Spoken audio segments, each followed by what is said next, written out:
Now the 10th question we have, why does distilled water not conduct electricity whereas rain water does? कि जो distilled water होता है वो electricity क्यों नहीं कंडक्ट करता और जो रेन वाटर है वो क्यों करता है।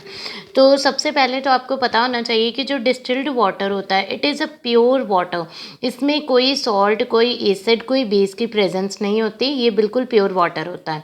और जो रेन वाटर होता है, अब आपको पता है कि हमारे एटमॉस्फेयर में गैसेज है, लाइक कार्बन डाइऑक्साइड है, सल्फर डाइऑक्साइड है या नाइट्रोजन डाइऑक्साइड है।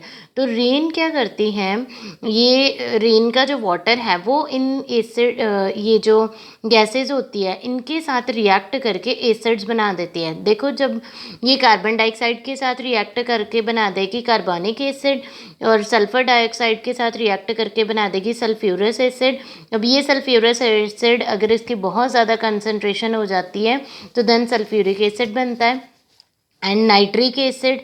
तो ये कैसे बनते हैं कि ये देखो कार्बन डाइऑक्साइड है, ये रिएक्ट कर रही है विद वाटर, तो बन गया हमारे पास carbonic acid, sulphur dioxide reacting with water to form the sulphurous acid, nitrogen dioxide reacting with water to give the nitric acid. तो ये जो एसिड्स हैं इनकी चाहे these acids are present in less amount, ये होते लेस अमाउंट में ही हैं, but they dissociate into their respective ions, लेकिन ये क्या करते हैं, ये डिसोसिएट हो जाते हैं इनटू देयर रिस्पेक्टिव आइंस। तो जब ये आइंस में कन्वर्ट हो जाएंगे so they conduct electricity, but in case of distilled water there is no acid, base और सॉल्ट। तो वो इस वजह से वो जो डिस्टिल्ड वाटर है वो इलेक्ट्रिसिटी नहीं कंडक्ट करेगा, लेकिन रेन वाटर इलेक्ट्रिसिटी कंडक्ट करेगा।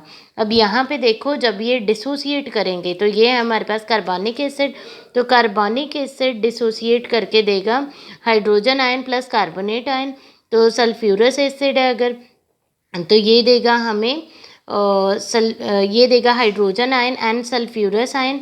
देन हमारे पास है नाइट्रिक एसिड, ये भी देगा hydrogen ion plus nitrate ion.